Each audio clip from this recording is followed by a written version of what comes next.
Good morning, traders. It is Friday, February 7th. We're an hour into trading. Let's see what's happening. I got a good swing trade for you right off the bat. BYND came down, compress, compress, compress. Lots of short selling in here. Finally, the stock releases. We get that short covering bounce, and the stock compresses again. One, two tests of that 100-day moving average, and now we're starting to move higher. We've got relative strength today. Stock is near its high of the day. I am long this stock. I got long early in the day. I like selling an out of the money bullish put spread, keying off that 100-day moving average. Sell that bullish put spread below the 104 level.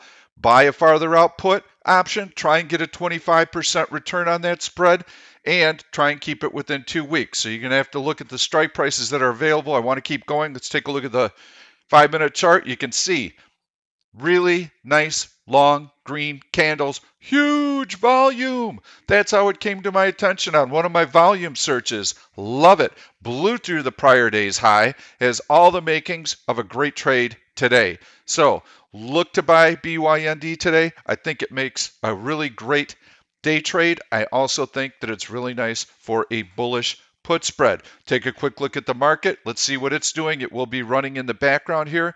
Here's the S&P 500. Big sell-off today on the open, and then lots of choppy action in the first half hour. I always tell you to watch what the early action is indicating. I think the market right here is going to pull back. I'll tell you why in a second here. What does this price action tell us? It tells us with these long candles and long tails in here that there is indecision. We broke down below the low yesterday, so all the gains that we got yesterday were given back. Let's scroll back just a little bit. You know I trade the S&P 500, so I love talking about it. But anyway, here's the thing that you need to take a look at. As the day is shaping up, you need to take a look at patterns that are happening. Here you can see an upward sloping channel that's forming, and you can see it's relatively steep. So when you get this, you want to be buying those dips, especially when they coincide with the 10p indicator. And likewise, if you get a spike up near the high of the channel, you need to be taking profits or even getting short. But the point I want to make is look at this upward sloping channel. It's got a decent slope to it, maybe a 30 degree angle to it. Now let's take a look at what happened yesterday. Pretty stubborn market. Lots of long tails, lots of green and red bars early.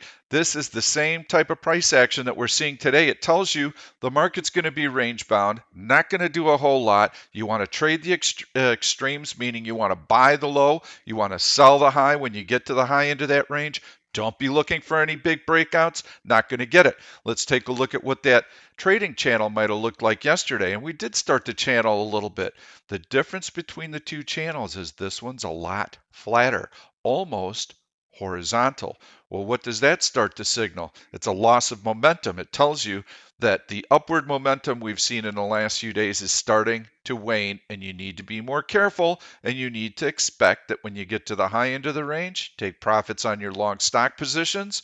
Market comes in, look to reload your stock positions, ride it up, and that's the way that you would trade during the course of the day. The go-go rally that we've seen over the course of the last week is starting to run out of a little bit of steam. Today, we're seeing similar price action, so a pullback today does not surprise me at all, because yesterday we're already seeing this toppy action. So one thing I'll tell you about today is that the fact that we were able to get in this gap early, meaning it didn't take us 3 hours to finally test this gap, tells me that there's a fairly decent amount of strength in the market. Well, when will you buy, Pete? That's what we really want to know. Here's what I'm looking for. Here's my 10p indicator. You can see it gave us a buy signal back in here earlier in the morning, and I'm waiting for it. You can see it's climaxing. I'll be waiting for it to fall, fall, fall. You can see these long tails above body right in the gap here. There is some resistance. There is some selling pressure. In fact, the jobs report came out this morning. We had 225,000 new jobs added, much better number than expected, 160,000 expected. We had 291,000 jobs added in the ADP report on Wednesday. That's in the private sector for medium and small sized companies. Hasn't been that high in 5 years. Really solid domestic economic releases this week. As ISM manufacturing great, ISM services great, everything domestically clicking. Coronavirus, That's a dark cloud. I think that it has some downside potential. Analysts are revising down their expectations for China's GDP growth in 2020 from 5.7%. Now they're looking at 5% growth. I think that China might be hiding the true extent of the coronavirus. I think it could be much worse than expected. I think that there are probably a lot more cases than they're reporting. They did not report their trade numbers this morning. They said they'll combine them with February's. Part of it might be that they just can't get the data right now. Their focus is elsewhere. Part of it might be the numbers are really bad and they don't want to spook investors. So I think that coronavirus has been completely discounted by the market. It is spreading and it is starting to spread globally. So it's going to have a drag on global growth. And right now the market is priced for perfection. Let's go into that daily chart again. Take a look at what the S&P 500 is doing on a daily basis, and you can see these were the nervous jitters in here. And then what happened in the last week?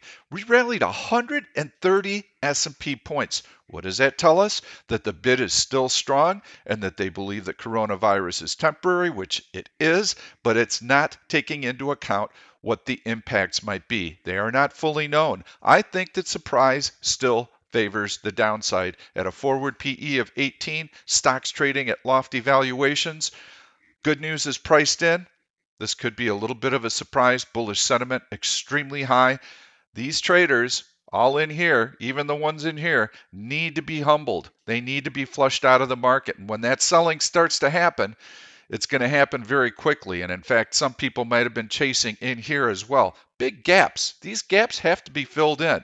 So I think that we're going to hit resistance up here. And I don't think that we're going to be go-go off to the races. Typically after big mega cap tech stock earnings, the air gets let out of the balloon. The back half of earnings seasons tends to be a little bit of a letdown because there's a lot of optimism built in.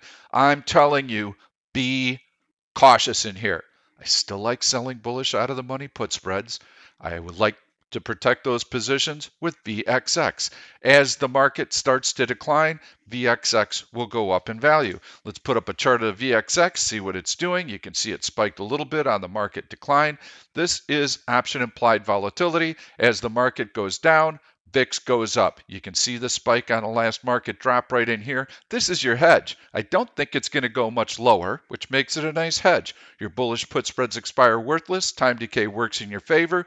You stick with the strongest stocks. You sell below technical support. Probability favors you. If you get a surprise event, VIX spikes, and that will offset any potential losses you might have in your bullish put spreads. That's how we got to play it right now. I've just given you a little bit of a swing trading flavor for what I'm looking at. Let's shift gears. Let's look at some day trades right now because there are a lot of day trades that I like. I'm going to show you some really nice looking stocks. We're going to keep the S&P up in the background. We're going to see what it's doing while I'm highlighting some stocks. You can see how it's pulling back. I'm looking for a pullback in the SPY, probably to this 332 level in here. I want to see that 1OP indicator drop, and I want a bullish cross. When I get that and some tails under body, I'll probably end up buying some SPY calls, trading to the upside. May even see a couple of lotto trades in the day. The fact that we're able to get in the gap early tells me that there is still a decent bid today. Things are not going to fall apart. We have seen some selling on Fridays because people don't want to hold stocks over the weekend, given that coronavirus may be continuing to spread. So, going to be nervous. Going to be a day trading opportunity. Going to be a choppy market today. No go-go momentum on the upside. So be very selective. Take profits along the way. That's what you have to do as a day trader today. Let's take a look at some awesome day trading stocks today. I really liked ABBV this morning. Got on that really early. Look at that breakout through horizontal resistance, earnings before the open, hence the B. Take a look at that 5-minute chart. Long green candles closing on their high. Now this support level right here would need to hold. We don't want to see it retrace too much. When you get a big gap like this and you get the stock really reaching high, that's a nice sign right out of the gate. All these nice green candles on their high. But once you get that formation, you do not want to give back much of these gains, because if you do, then the stock probably comes back and tests that opening gap higher and perhaps even floats into the gap. So those are things that you need to be watching for when you trade post earnings, which we trade post earnings all the time. Click on the bullish search, go down to after earnings. There's my list of stocks. Easy as pie. ATVI, big gap up on the open. You can see how it's pulling back a little bit, but still able to maintain those gains. Going to the daily chart, I think ATVI looks good today. You want that horizontal breakout to hold. I think it's a long that you can take when the market recovers. PINS would rather see a green bar here. That tells me that it's starting to give back some of its gains, but it's through this horizontal breakout right here. It's also through that gap right in here. That's a really nice sign. Let's take a look at the 5-minute chart, see if there's anything there for us. Long tails under body. You want that support level to hold. It's getting a little close to that opening gap higher. I think this one has a chance to probably fail and come in and fill more of that gap. So not my favorite. When you see these gaps higher, you want boom, boom, boom, boom. Green, green, green, green, all the way. Buyers can't get enough of it. They'll buy it at any price. They got to have it. Then you'll get a little bit of a tiny pullback. That's your entry point on most of these. Then it'll continue to go higher. When you get the big gap higher and you have immediate selling and no ability to advance, that tells you that the stock is probably going to continue to come back and fill in that gap until it finds support. So don't jump on those types of stocks early in the day. Uber, oh yeah, comes back, some early weakness, tails under body, takes out that opening price right there. Off to the races. I like Uber. Let's go to the daily chart, see what we got. Oh, yeah, that is a massive bullish hammer. There's your earnings after the close yesterday. We got a new breakout. It's going. Probably some short covering on this one. ABBV, one more check on that. See what that's doing. I like that one today. Think that's going to continue to move higher. Got a couple more for you. Show you BYND already. SHAK. I like SHAK, and here's why I like it, but it has to hold this support level right here, and I'll show you why. On a daily basis, you can see the big heavy volume yesterday. Look at that price action. Oh yeah, this was popping up on a bunch of our searches yesterday, so we're able to catch some of that, but big volume. That tells me buyers are lined up on this one, and look at that. It's trying to get through that 100-day moving average. If it can close above the 100-day moving average, there are going to be some great bullish put spreads to sell using that 73 or 72.50 level right in there, because then it's going to start to fill in this gap, and that 100-day moving average will serve as support. I like SHAK. Going to show you one more. I'm going to go on the bearish side. Now, IBM, I think, is a stock that really looks decent on the bearish side. So let's take a look at that. Why?